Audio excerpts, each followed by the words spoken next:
तो हम लोग आज इस वीडियो में लोकसभा के अधिकार व कार्य पर चर्चा करेंगे।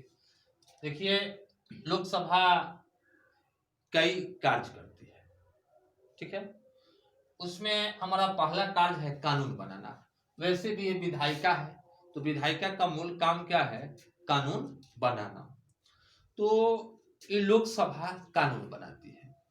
अब कहिएगा कि लोकसभा कानून बनाती है, तो हमारे संविधान में एक व्यवस्था दी गई है कि जब कोई शासन व्यवस्था चलता है तो उसमें बहुत सारे विषय होते हैं।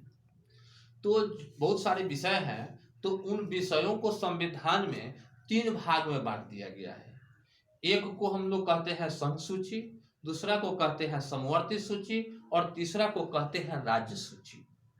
तो ये जो लोकसभा जो है वह 2 विषय पर, जो एक संघ सूची में शामिल विषय पर और समवर्ती सूची में शामिल विषय पर ही कानून बनाती है। पहली बात कि लोकसभा जब भी कानून बनावेगी तो संघ सूची में जो भी विषय शामिल है उस पर बनावेगी, या समवर्ती सूची में शामिल है विषय है उस पर वो बनावेगी, ठीक है। इतना ही उसको अधिकार प्राप्त है। आवश्यकता के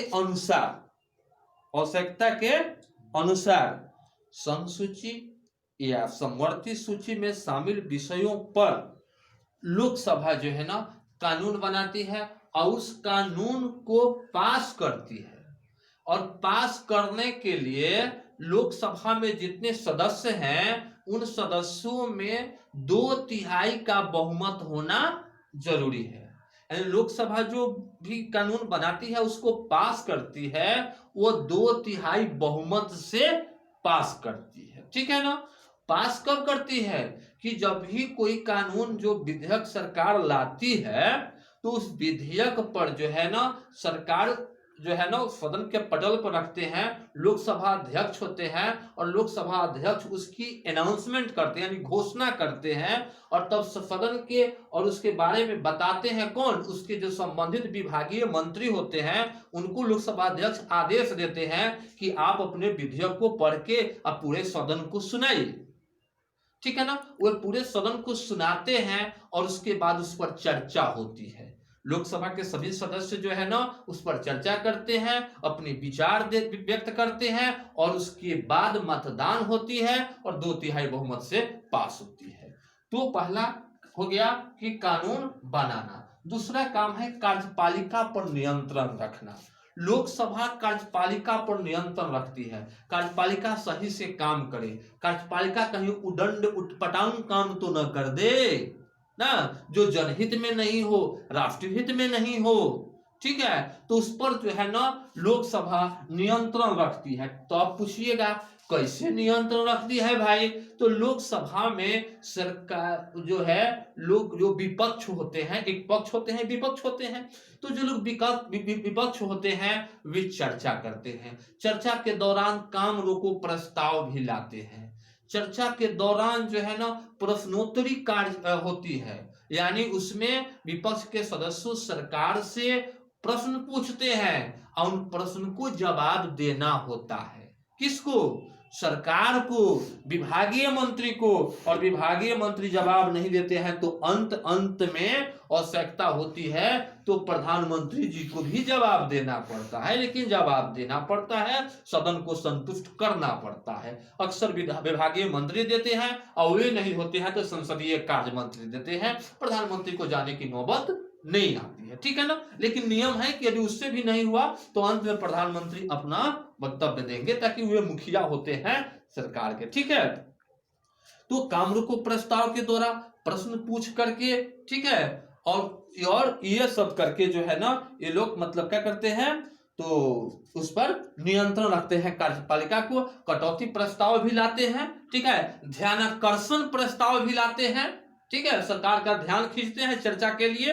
तो ये सब करके वे जो है ना मतलब अपना कार्यपालिका पर नियंत्रण रखते हैं, ठीक है ना। अब 3 नंबर में है बजट पास करने का अधिकार लोकसभा को है। सरकार बजट पास करती है। अब कहिएगा कि सर जी बजट का है, बजट का मतलब मोटा मोटी समझिए लेखा जोखा, क्या खर्च करना है, क्या हमारे पास है, ठीक है ना, और किन किन मद में खर्च करना है, इसी का विस्तृत जो ब्यौरा होता है, विवरणी होता है, उसी को हम लोग क्या कहते हैं, बजट कहते हैं।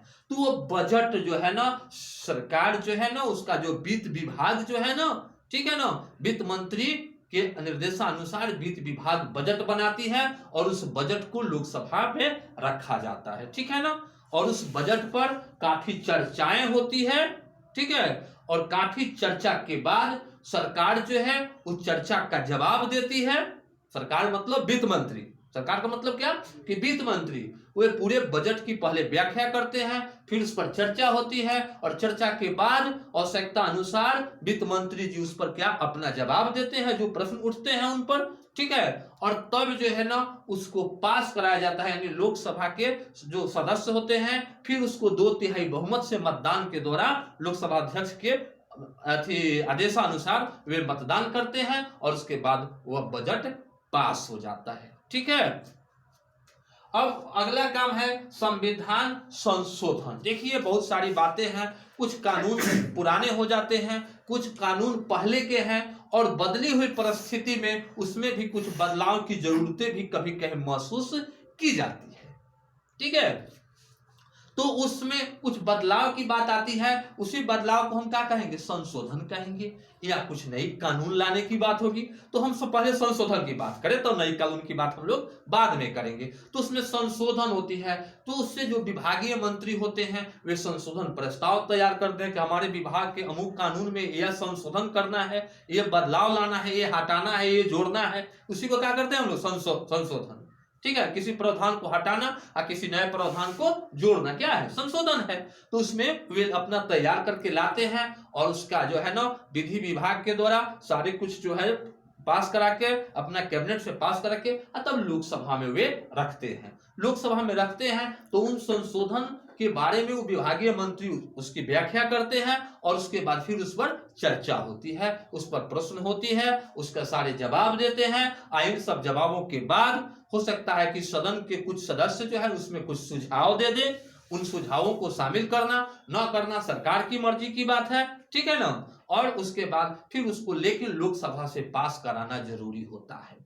यदि सरकार कमजोर पड़ती है, संशोधन जो भी संशोधन की बात आती है, सुझाव आती है, उसको संशोधन में शामिल कर लेती है। यदि सरकार देखती है कि उसकी कोई मुझे जरूरत नहीं है तो नहीं शामिल करती है, लेकिन उसको लोकसभा में मतदान होती है और उसमें 2/3 बहुमत से पास होती है, ठीक है ना। तो इस प्रकार से संशोधन की प्रक्रिया चलती है, कोई दिक्कत, और तब वह मतलब संविधान में क्या होता है, संशोधन हो जाता है। जैसे क्या होता है, संशोधन होता है, ठीक है ना, और मतलब जरूरी अनुसार जो है ना संशोधन हो जाता है।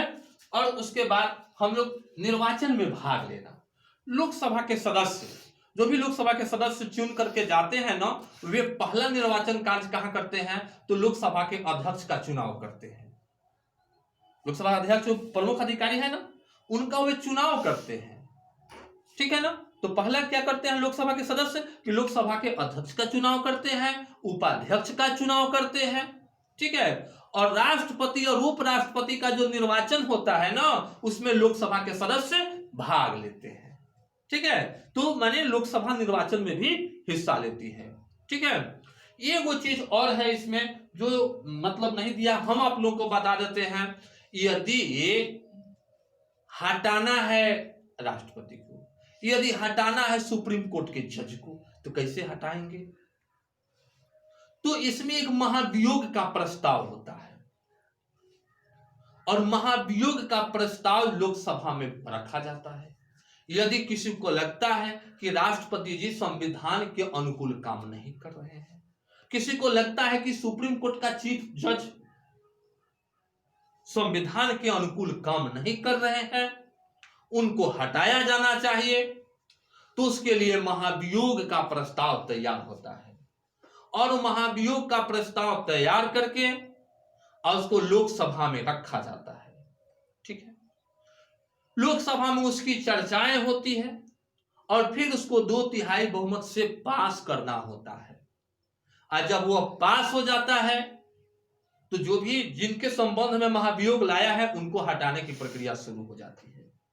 पास नहीं हुआ तो जहां है तहां अपना बिल्कुल सुरक्षित रहेंगे। तो लोकसभा में महाभियोग का प्रस्ताव भी पारित होता है, लोकसभा को ये भी अधिकार है। ठीक है।